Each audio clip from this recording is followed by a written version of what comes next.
găsit, dragii mei, la un nou horoscop, de această dată aferent lunii martie.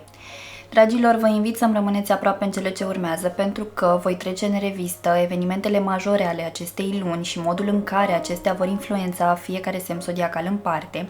Este o lună extrem de încărcată din punct de vedere astrologic, cu foarte multe provocări, cu foarte multe lecții, așa că vă invit să reflectați la ceea ce urmează și să încercați pe cât posibil să vă pregătiți sufletește pentru o perioadă ceva mai agitată. Înainte de a începe, vă reamintesc faptul că mă găsiți pe rețelele de socializare Facebook, Instagram și TikTok cu terapie prin astrologie. De asemenea, vă invit pe site-ul meu www.terapieprin-astrologie.ro la secțiunea magazin, unde veți găsi toate serviciile astrologice puse de mine la dispoziție pentru voi, astfel încât să vă faceți o idee cât mai clară despre amprenta voastră astrologică din această existență. De asemenea, dacă nu v-ați abonat acestui canal încă, vă invit să faceți acest lucru și să apăsați clopoțelul pentru a fi notificați ori de câte ori eu postez ceva nou. Dragilor, vă reamintesc că acesta este un horoscop general și pentru mai multe informații personalizate vă invit fie să accesați site-ul meu și să achiziționați un serviciu astrologic personalizat, fie puteți urmări și videourile aferente semnului zodiacal în care aveți ascendentul și luna amplasate în hărțile voastre natale, în cazul în care vă cunoașteți aceste elemente. Bineînțeles, chiar și așa, nu vorbim despre un horoscop personalizat. Dacă urmăriți și aceste videouri, cumva vă faceți o imagine mai amplă legată de modul în care vă vor influența astrele în luna martie. Așadar, haideți să vedem ce ne așteaptă, dragilor.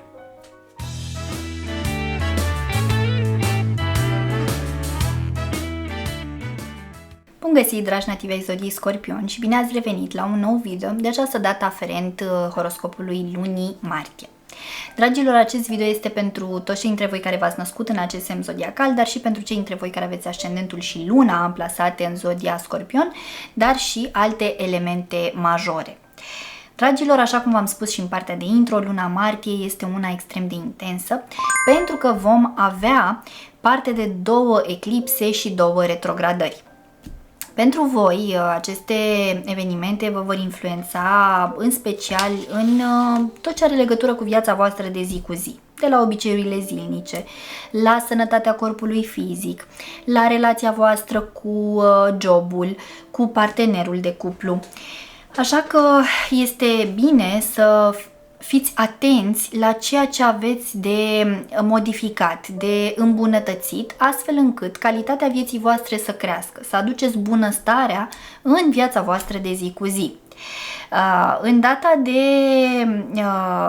la începutul lunii avem prima retrogradare, și anume retrogradarea planetei Venus în zodia Berbec. Venus care ne vorbește despre iubire, despre bani, despre relația cu copiii, despre creativitate și care încearcă să ne învețe să fim ceva mai prudenți, mai atenți, mai chibzuiți, mai hotărâți în relațiile amoroase, mai atenți în relația cu copiii, acolo unde este cazul, mai atenți în relația cu banii, nu mai spun.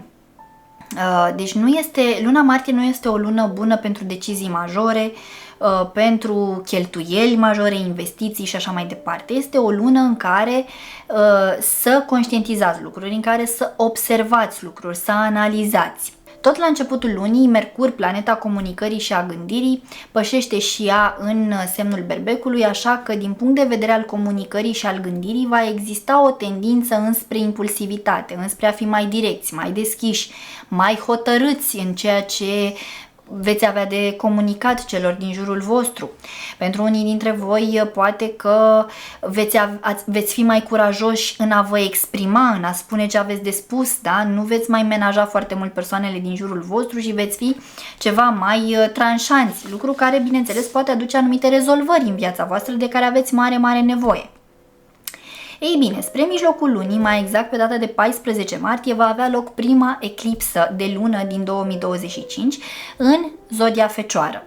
Dragilor, pentru voi acest eveniment astral își pune amprenta puternic atât în viața voastră de zi cu zi, cât și în segmentul parteneriatelor de lungă durată. Fie că vorbim de căsătorie, fie că vorbim de relații de lungă durată, fie că vorbim de relații parteneriale, da? Colaborări profesionale și tot felul de asocieri în această zonă. Fiți atenți la lucrurile care vor ieși la suprafață, fiindcă pot ieși emoții reprimate, pot ieși la suprafață anumite temeri pe care le aveți, se pot repeta anumite experiențe pe care le-ați avut și anul trecut în perioada aceasta. Deci fiți atenți la ce încearcă să vă transmită acest eveniment astral din punct de vedere emoțional. Da? Cum vă simțiți în pielea voastră? Cum vă simțiți în viața voastră? Ce anume aveți de curățat? Trebuie să faceți ordine. Trebuie să vă adunați, să vă comasați, da? Astfel încât să aduceți lumină în viața voastră de zi cu zi, să aduceți curățenie, să aduceți limpezime, claritate, da? Lumina. Efectiv, trebuie să vă luminați viața.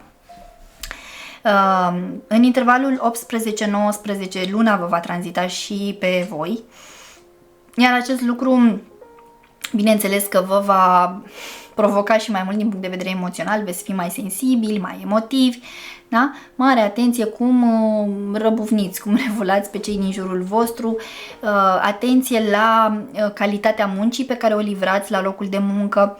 Deci fiți cu băgare de seamă, pentru că mijlocul lunii este foarte, foarte intens.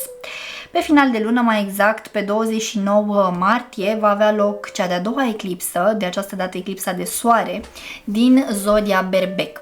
Ei bine, de această dată vă va fi mai clar ce anume aveți de recunoscut, de conștientizat în planul relațiilor amoroase și al relațiilor cu copiii, acolo unde este cazul. Pot ieși la suprafață temeri vechi, experiențe din trecutul vostru, experiențe amoroase care v-au marcat profund, persoane din trecutul vostru amoros. Da? Pot veni la lumină toate aceste lucruri, nu spun că neapărat vă vor căuta sau vor reapărea fizic în viața voastră, ci pur și simplu la nivel de amintire, de simțire, da? De gând, să pur și simplu să retrăiți anumite experiențe, să vă fie teamă ca nu cumva să le repetați. Deci o perioadă în care veți fi testați din acest punct de vedere, dar totodată veți avea ocazia de a conștientiza aceste lucruri. Și odată conștientizate, bineînțeles că apare claritatea, apare limpezimea și vă este mult mai facil să remediați lucrurile, da? Să nu mai stați așa într-o frică continuă. Doamne, dacă pățesc asta, dacă se repetă cu tare lucruri, dacă întâlnesc aceeași tipologie de parteneri și mai ales că pe final de lună, Lilith, luna neagră, intră în semnul vostru zodiacal. Da? Pentru următoarele 9 luni de zile. Așadar, umbra din astrologie vă va tranzita semnul zodiacal și atunci, cum necum, vor ieși la suprafață toate aceste umbre, toate aceste frici pe care poate ați încercat să le reprimați în ultima vreme. Ei bine, acum ele s-ar putea să fie testate, da? Și să vă provoace astfel încât să le gestionați într-o formă decentă și într-o formă cât mai vindecătoare și evolutivă pentru voi. Așadar, o lună care provoacă.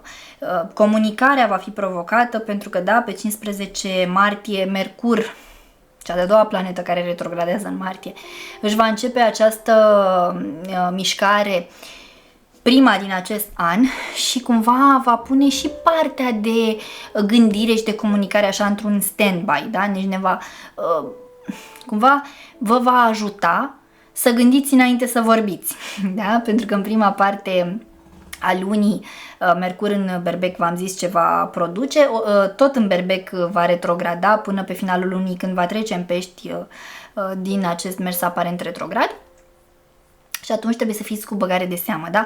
Dacă la începutul lunii scăpați așa în mițică impulsivitate în afirmațiile voastre, pe final de lună sau de la mijlocul lunii încolo, începeți să analizați mai mult sau să gândiți înainte să vorbiți sau să gândiți înainte să reacționați și să acționați. Deci cam așa stau lucrurile.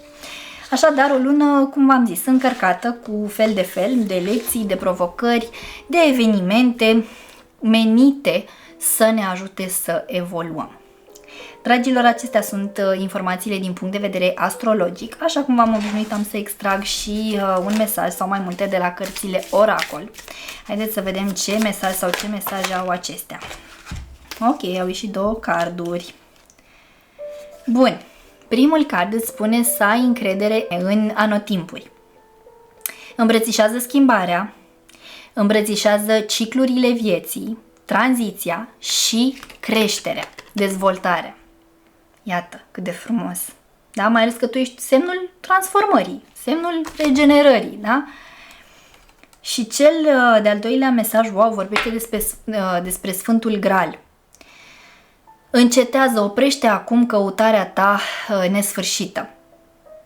Acum este despre căutare interioară. Da? Deci, retrage-te din exterior și orientează-te către interiorul tău. Introspecție, autoanaliză, da? Revelații, conștientizări și apoi, bineînțeles, un plan de acțiune pentru vindecare și pentru aducerea unei stări de bine. Dragii mei, în speranța că mi-ați rămas aproape până la finalul acestui video, vă mulțumesc și vă invit să apreciați și să distribuiți acest video tuturor celor cărora credeți că le va fi de folos. Vă doresc ca luna martie să aducă binecuvântările de care aveți nevoie în viața voastră. Vă pup, pa, pa!